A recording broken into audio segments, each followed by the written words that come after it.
Hey everybody, Scott here from the Plant-Based Power Couple. We've got another workout for you today. Let's just jump right in. So let's get our warm-up going. We're gonna do a walking quad stretch to start. So we're just gonna be here. You're gonna pull back. We can do this as we walk across. You can walk across the room, or if you don't have a lot of room, you can just do it in a small space. After that walking quad stretch, we're gonna do some butt kicks. So get those arms going, do butt kicks. We can walk, do that down and back. Then we're gonna do a knee raise. So we're just gonna pull here, take a step, pull. And you would do this for a longer stretch than what I'm doing. I'm just showing you the movements, but you should be doing it across the room or get around 8 to 10 stretches on each of these. Then we're gonna do high knees. So we can just go up, try to land more midfoot to forefoot.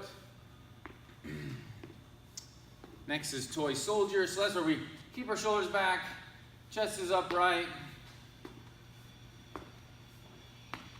Just getting that hamstring warmed up. Then we're gonna do a walking lunge. So we're just here, chest stays upright.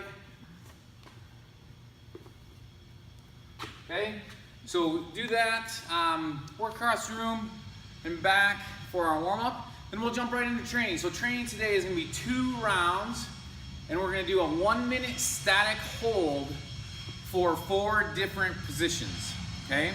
So 2 rounds, 1 minute each, and let me walk you through the 4 positions. So the first is gonna be a front plank. So for our front plank, we can either be here, and I want you to squeeze your glutes and get your abs tight, okay? So don't just be in that position, be active in that position. So we're here, you're holding that for a minute, okay? After that, shake it out. Then we're gonna do a right side plank. So you can either go to elbow or hand. We're gonna be here, and we wanna be active. We wanna make sure that this doesn't sag. We're up, chest is upright, eyes are forward. You're gonna hold that for 1 minute. Then we'll switch over to the left side. We'll get that. Make sure eyes stay upright. Don't look down at your toes.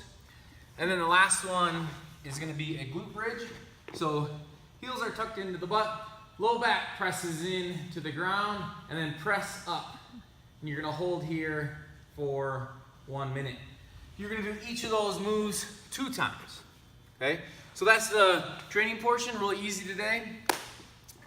Easy, maybe isn't the right word. Simple, 4 positions, 1 minute each, 2 times, okay?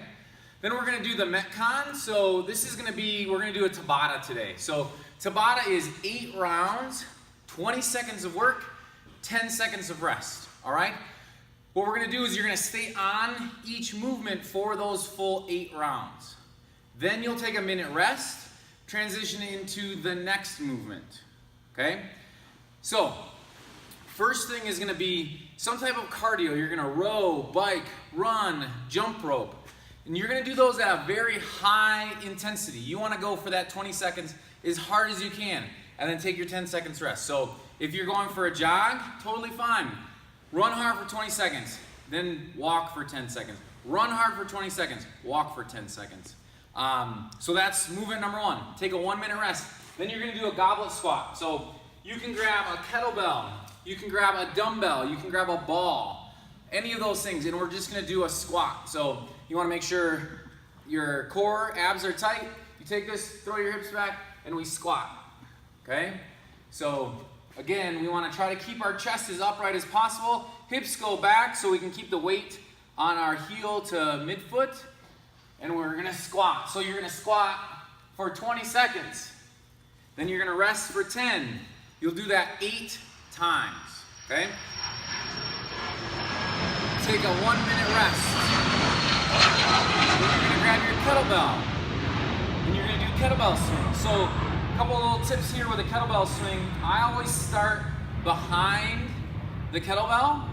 That way I can hinge at the hip, because this is a hinge motion, okay? So the power is coming from our hips. This is not just lifting with your arms.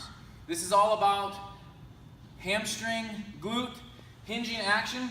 So I'm bent at the hip, I reach down, I'm active through my lats, I drag this back, and then I can start, okay? So one thing you'll notice is that shins stay vertical. I'm not squatting with it, I'm hinging, okay? If you find yourself just being able to pick this up without using the hinge, that means you're going too light with the kettlebell and you need to go a little bit heavier. There's a couple different options. We can go to eye level like you just saw. So we just went to here. We can typically go a little heavier when we just go to eye level. We can also go above the head. Okay? If that's new, then maybe go down a little bit lighter to start. All right, after the kettlebell swing, we're gonna do a box jump. So with box jump, we're just trying to get on top of that box. So we want to try to keep the chest up and use the power of our hips to throw us up on top of the box. And we can either jump down or we can step down. If box jumps are too much, we can always do a step up. Okay, just make sure you get both legs. 20 seconds of work, 10 seconds of rest, 8 rounds of that. And finally, the last movement that we're gonna do is a ball slam. So one of my favorite movements. So for this, you got a couple options. You can either hinge at the hip like we did for that kettlebell, okay? Or we can do more of a squat. Either one is fine, but we've got to get that ball up overhead. So if I'm going to do the hinge, I'm grabbing this, I'm keeping the ball close, close, close, close, close, pressing overhead and slam. So we're doing this as fast as we can for that 20 seconds. 10 seconds of rest, another 20 seconds. We do 8 rounds of that. All right, so to recap, 8 rounds of each movement, 20 seconds of work, 10 seconds of rest. Our movements are some type of cardio, rowing, biking, running, jump roping. Then we've got a goblet squat, kettlebell swing, box jump, ball slam. All right, that's the workout for today. Have fun.